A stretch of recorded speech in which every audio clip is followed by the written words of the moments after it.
Thise Mejeri af Nanna, Mia, Milian og Katrine. Thise forsøger at skabe en god oplevelse for forbrugeren ved at skabe en god historie og bruge storytelling. Dette viser sig dels på emballagen, og derudover tager nogle af medarbejderne ud og fortæller om produkterne direkte til forbrugerne, hvor der sættes fokus på historien. De inkluderer forbrugeren i mange handlinger. Man kan tage ud på selve fabrikken, hvor logoet er præsenteret i en meget stor format ude foran. Der er en butik på selve fabrikken, hvor der sælges oste, som man ikke nødvendigvis kan købe i supermarkederne og de andre steder, hvor Thises oste forhandles. Det skaber en helt speciel oplevelse for forbrugeren, hvor de kan føle, at de har købt noget helt unikt, som ikke bare lige er noget, man kan købe overalt. Thise gør meget ud af, at forbrugeren skal få indblik i køernes helbred og de specielle egenskaber, netop deres køer har. For eksempel er der i en af videoerne præsenteret en mand i et supermarked, der får forbrugeren til at lytte til mælken, fordi han mener, at økologiske køer lyder på en helt bestemt måde. Derudover inviterer Thise deres forbrugere ud og se køerne blive lukket på græs, hvor det nævnes, at det altid skaber en god og dejlig oplevelse at se køerne blive så lykkelige, at de ligefrem hopper af glæde, lige meget hvilket vejr der er. Thise vil som alle andre virksomheder gerne opnå vækst, men denne behøver ikke være for stor. Virksomheden går meget op i bæredygtig vækst, og derfor vil de gerne opnå vækst, men ikke for vækstens egen skyld.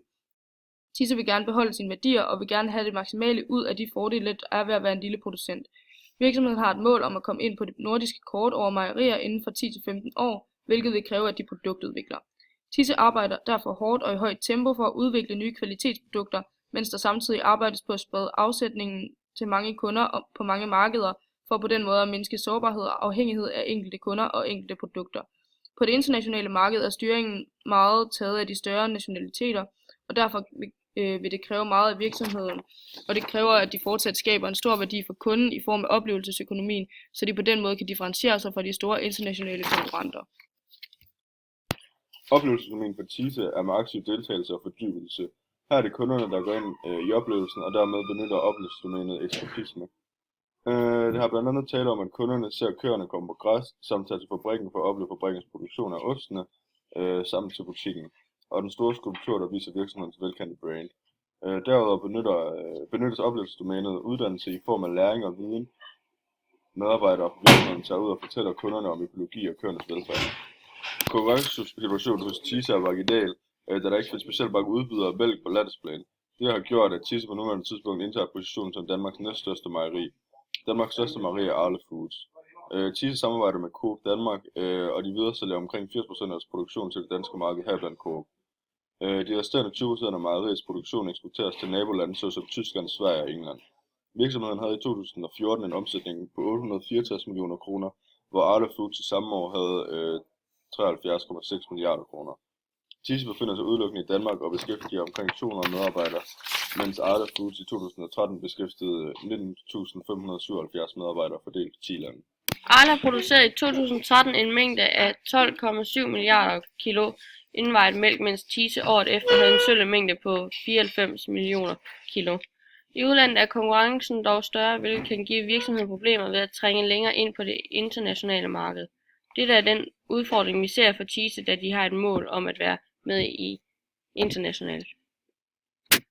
Vi har valgt at benytte Porters konkurrencestrategi for at belyse Thises udfordring med hensyn til konkurrence på det internationale marked. Derudfra anvendes Porters 5 Forces for senere at kunne analysere, hvordan virksomheden kan forbedre sin konkurrencemæssigt. Virksomhedens konkurrencemæssige fordel er netop deres produkt, som skaber en unik værdi for kunden, i og med at de både er økologiske og at kunderne får en genarbejdet storytelling om produktet og deres historie. Derud er produktet primært fremstillet af mælk fra jarsekøer, hvilket skiller sig ud fra andre virksomheders produktion. Tilsammen skaber dette et helt unikt produkt. Derud har virksomheden en stor målgruppe, da mælkeprodukter er hverdagsprodukter, som mange bruger hver dag. Virksomheden har en stor målgruppe i og med, at produkterne er dagligvarer. Dette er et produkt, som mange er mere eller mindre afhængige af i deres hverdag. Dog er mælken økologisk, hvilket for nogle kunder er en stor fordel og skaber præferencer, mens det for andre blot er et spørgsmål om pris frem for kvalitet og økologi. Ud fra ovenstående kan vi konkludere, at virksomhedens konkurrencestrategi analyseret ud fra Porters konkurrencestrategier og differentiering.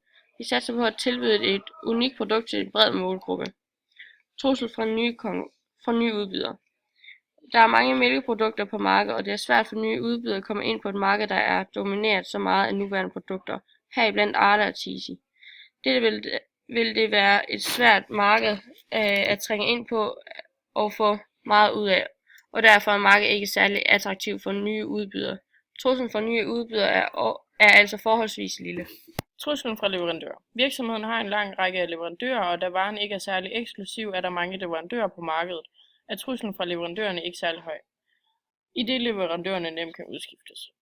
Truslen fra udbydere af substituerende produkter. Som tidligere nævnt er der rigtig mange forskellige mejeriprodukter på markedet, hvilket alt sammen udgør en forholdsvis stor trussel for Thise, selvom virksomheden er stor på markedet. Der er mange typer af produkter på markedet, både i forhold til mælk, ost og andre mejeriprodukter, hvor mange forskellige udbydere tilbyder deres egne specielle produkter.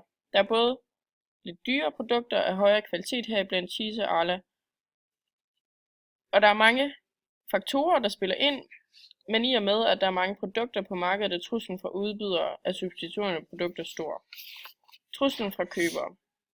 Der er som sagt kunder, der fokuserer meget på økologi, som har større tendens til at købe produkter fra Thise, end kunder, der fokuserer mere på prisen end økologi. Der er forskellige præferencer for mejeriprodukter fra jersikøer, hvor nogle kunder har større præferencer for netop disse mejeriprodukter, mens andre slet ikke vil nærme sig dem. Derfor er truslen for købere forholdsvis stor, i og med mange fokuserer mere på pris og kvalitet, især efter finanskrisen. Konkurrencesituationen for de etablerede virksomheder. Arla er meget dominerende på markedet og ligger nummer 7 på verdensplan over mejeriproducenter.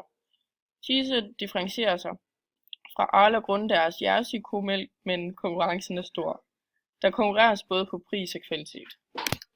Der kunne også kigges på vækststrategier her ved hjælp af Ansofts vækstmatrix, for på den måde at analysere, hvordan virksomhedens planer om vækst strategisk bør udføres. Der kunne derudover kigges på nogle omverdensforhold i form af blandt andet lovgivning, da der er specielle lovgivninger om dyrevelfærd. Det kunne også tages i betragtning i forhold til udlandet og hvilke regler og love der er omkring blandt andet dyrevelfærd og holdbarhed på mejeriprodukter her. Derudover er der i høj grad tale om miljø, når man snakker om mejeriprodukter, og derfor ville det omverdensforhold også være interessant.